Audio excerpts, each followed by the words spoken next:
It just seems like yesterday, and again, this gets back to the whole it's all a frickin' blur thing about football season, but it literally feels like yesterday that the Patriots had, and I think the official number, I have to look it up, I think it was 27 turnovers against the Pittsburgh Steelers, and the Steelers won a game that the Patriots should have won, and the Patriots fell to 1-2.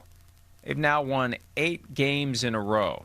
8 games in a row. Mike Vrabel, only the 6th coach since the merger to win 8 straight games in his first season with a team.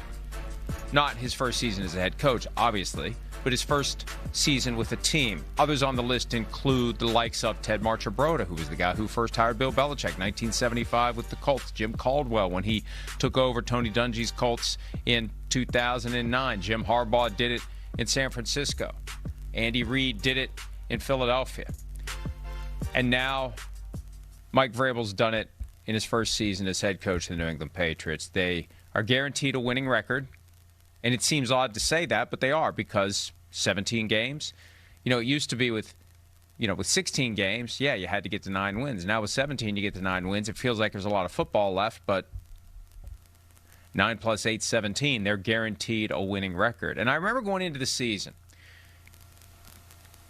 their win-loss total that you can wager on if you are so inclined to lose your money. The win-loss, not short-term, but over time, the win-loss total was one number, and then when you went through the lines that were applied to every game, and it is a somewhat inherently ridiculous exercise to apply a line to a game in May that's going to be played in December, but they do.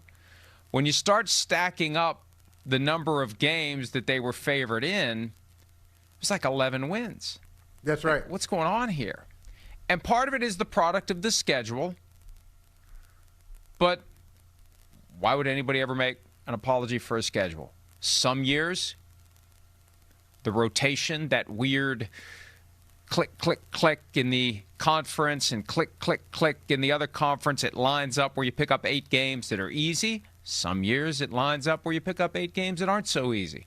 This year, it's all worked out well for the Patriots. But I remember that was the first time I thought, why do we have this general sense that Mike Vrabel isn't going to walk through the door and immediately turn this team into a playoff contender? I never would have dreamed Super Bowl contender, which they are, but like and I'm you know, and nobody cares about many things in life. Nobody cares about the dreams you have while you're sleeping. So don't waste anyone's time rattling on about all the things that happened in this very realistic dream you had, because it was only realistic for you. Nobody cares about your fantasy team. We've established that years ago. And nobody cares about whatever the third point is that I was going to make. See, I got so caught up in that. What your prediction was? I can't remember.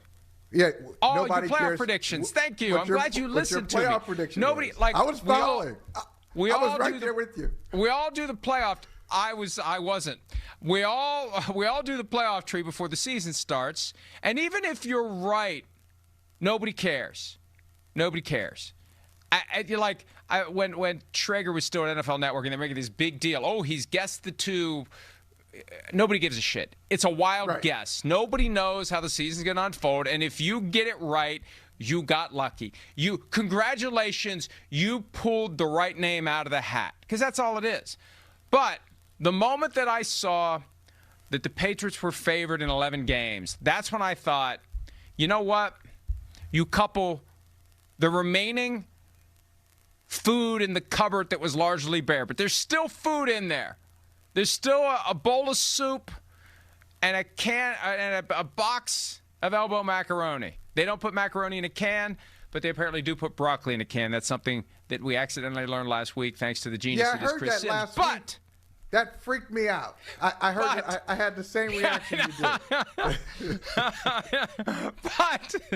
But there's enough there that you bring in Chef Vrabel, and you know those. And I don't watch the cooking shows; it's not for me.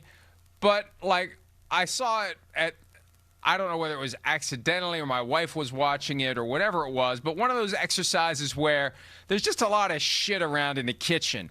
And, like, the best chefs come in and they take it all and they make it into something good. Like, that's kind of what Vrabel did, because Belichick left a lot of shit around, you know?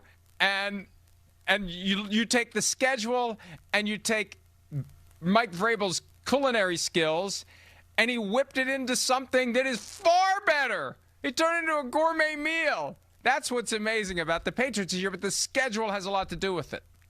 Well, the schedule is a big part of it. And also, Vrabel is exactly the right guy. He's exactly the right chef to come into this particular kitchen. Even think about it. He knows everybody. The same people who are in charge now were in charge when he played.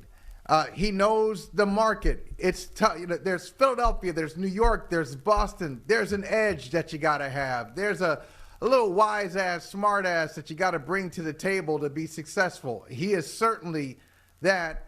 And then he just looked at everything. I think he heard the stories of what went wrong and say the last couple of years of Belichick and the first year of Gerard Mayo. And he did the calculus of, oh, yeah, okay. Oh, well, all you have to do is, reassign that person or get that crap out of here. You're not going to allow that to happen.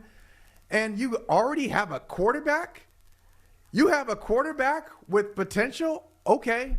I know I can do the job there. And it's funny because before the Patriots hired him, he met with the Jets briefly.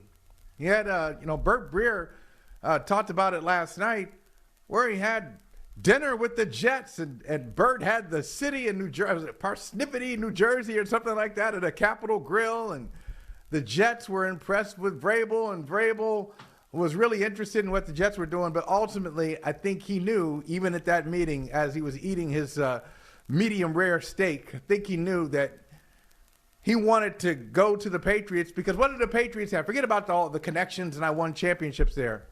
The Patriots have a quarterback. The Jets do not have a quarterback. And a young quarterback with high upside can take you a long way, coupled with that weak schedule that you talked about. I mean, we can't run away from that. The schedule is what it is, and the Patriots have taken advantage of it. Hi, it's Mike Florio. Thanks for watching PFT on YouTube. Hit subscribe for the latest news and analysis from Pro Football Talk.